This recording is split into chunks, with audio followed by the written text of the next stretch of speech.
تحریر رفت شوکت، عنوان دل نا امید تو نہیں ناکام ہی تو ہے۔ ضروریات زندگی کے لیے انسان کو انتھک کوششوں کا سامنا کرنا پڑتا ہے۔ انسانی فطرت ہے کہ محنت کا سلسلہ جاری و ساری کرنے کے لیے جد و جہد کے بیج بونے پڑتے ہیں۔ پھر ان بیجوں کی کونپلیں پھوٹتی ہیں جو شاخوں کی صورت میں محنت کا تناور درخت بن جاتے ہیں۔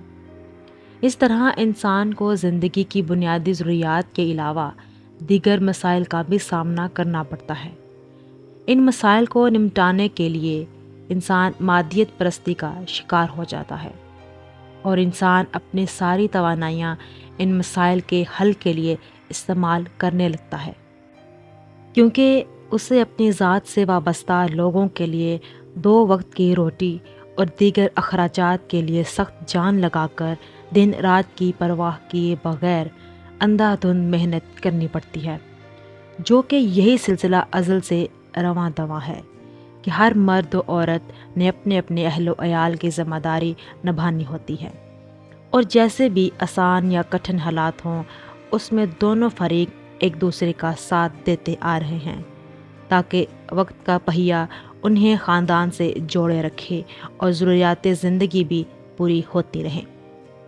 مگر بعض اوقات ایسی مایوس کن حالات پیدا ہو جاتے ہیں کہ انسان ہمت ہارنے والے لمحات میں مبتلا ہو جاتا ہے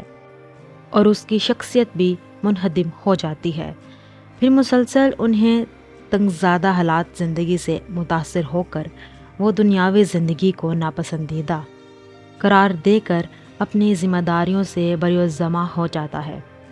اور نا امیدی کا صحرا باندھ کر حالات سے دستبردار ہونے کی جستجو میں لگ جاتا ہے، کیونکہ وہ مسلسل کوشش کے باوجود جب شکست کا بار بار سامنا کرتا ہے تو اسے اپنی زندگی کا غم اور مایوسی کا اظہار کرنے میں قباحت محسوس نہیں ہوتی، بلکہ ہمت ہار کر دوسرے لوگوں کو بھی متحرک کرنے کی بجائے یہی سبق دیتا ہے کہ کٹھن اور تنگ حالات انسان کو کمزور کر دیتے ہیں اور انسان اپنی توانائی کا ضیاع کر کے خود کو دلدل میں دھکیل دیتا ہے۔ وہ انسان خود کو نا امید کر چکا ہوتا ہے، مگر پھر وہ دوسروں کی ہمدردیاں سمیٹنے کے لیے اپنی ناکامی کے قصے سناتا ہے اور دوسروں کو آگے بڑھنے کے مواقع بھی فراہم نہیں کرتا،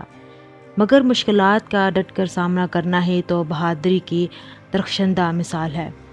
قرآن کریم میں اللہ تعالیٰ کا ارشاد ہے، اللہ تعالیٰ ارشاد فرماتے ہیں کہ ہر مشکل کے بعد آسانی ہے۔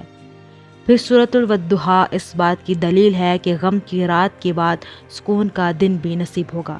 کیونکہ اس آیت میں اللہ پاک نے چاشت کی قسم دے کر کہا ہے کہ نا امیدی کے بعد امید کی کرن بھی منتظر رہے گی۔ جو بھی پریشانی ہو، یہ بات یاد رکھی جائے کہ مشکلات انسان کو نکھارنے اور مضبوط کرنے آتی ہیں۔ اس کے بعد انسان امید کی دنیا میں قدم رکھ کر آنے والے لمحات کو پرسکون اور منفرد بنا سکتا ہے، مگر اس کے باوجود بھی انسان یہی سوچ کر زندگی کو مختصر کر لیتا ہے کہ وہ آگے نہیں بڑھ سکتا، کیونکہ وہ مادیت پسندی کا اس قدر شکار ہو جاتا ہے کہ اسے دنیا میں فرصت ہی نہیں میسر کہ وہ کچھ کر لے۔ وہ اپنے آپ مایوس تو کر دیتا ہے، مگر اس سے اندازہ نہیں ہوتا کہ وہ ناکامی کا سامنا کیوں کرتا ہے۔ فطرت کا قانون ہے کہ انسان کی جو چاہت ہو اسے وہ پا لیتا ہے۔ اس طرح اگر انسان مایوسی کے خول سے نکل کر اور ناکامی کو شکست دے کر جستجو کی دھن رکھتا ہے تو وہ یقیناً محنت کش ہے۔ اس مصرے دل نا امید تو نہیں ناکام ہی تو ہے کے مطابق اگر انسان نا امیدی ختم کرتا ہے اور ناکامی کے قصے کو کامیابی میں تبدیل کرتا ہے تو وہ یقیناً انسان علم و شعور کے علاوہ کامیابی کی ضمانت بھی دے سکتا ہے۔ انسان نے خود کے قلب کو نا امیدی کا نام دے کر اسے نااہل اور کمزور کر دیا ہے، اس لیے ہی انسان کو زندگی کی جنگ لڑنے کے لیے ناکامی کا سامنا رہتا ہے۔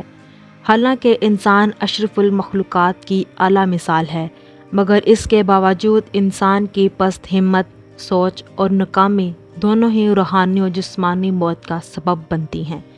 یہ بات حقیقت ہے کہ موت اٹل ہے اور ہر ذی روح نے لقمہ اجل ہونا ہے۔ مگر روحانی تسکین تو اس بات میں ہے کہ انسان زندگی کے اصل مقصد کو سمجھ کر باقی زندگی کو خوشگوار بنانے کے لیے متحرک سرگرمیوں میں مصروف رہے اور موجودہ صورتحال کو بہتر بنانے کے لیے نت نئی فکری سوچ و نظریات کو حقیقت کا روپ دے کر جستجو کرے۔